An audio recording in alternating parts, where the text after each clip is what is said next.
Are you tired of bad audio coming from your phone? Do you not want to spend $300 on a dedicated hi-fi audiophile player? Then this video is for you. Today I'm going to be sharing with you guys an easy way to upgrade your iPhone and Android device audio without the need to carry around a dedicated music player. This is the setup that I have been using and has done me well over the past couple of months. It's pocketable and gives you enough power to power your IEMs or cans on the go.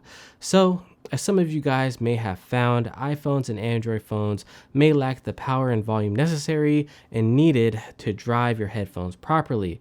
It might not even be the earbuds' fault that your phone doesn't have enough power. So what you can do is you can pick up a Fiio Q1 Mark II DAC amp for $100.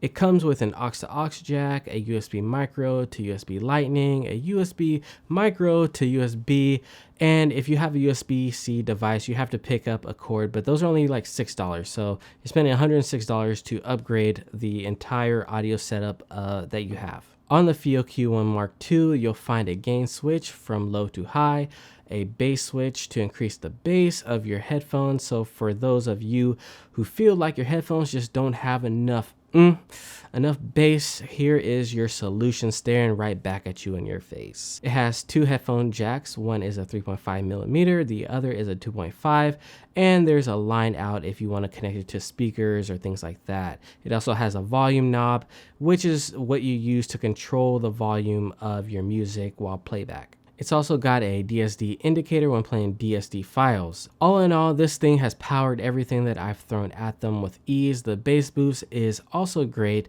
boosting the lower end by 5.4 dB. It's not obnoxious by any means, but it just gives your headphones a slight little oomph, a little rumble to them, which is nice. The reason why this DAC amp is so important is that you can boost the power, aka the volume output, to higher levels without distortion, and these do a remarkable job of that.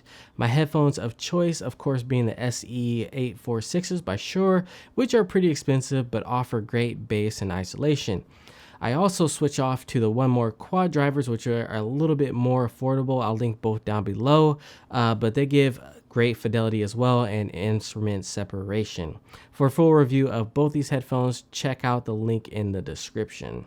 Alright guys, so that is a short video this time, but this setup can really make a difference in your day-to-day audio setup on the go. Thank you guys for watching, and don't forget to like, share, comment, and subscribe on this video. I'll see you in the next video. It's been your boy BT saying peace.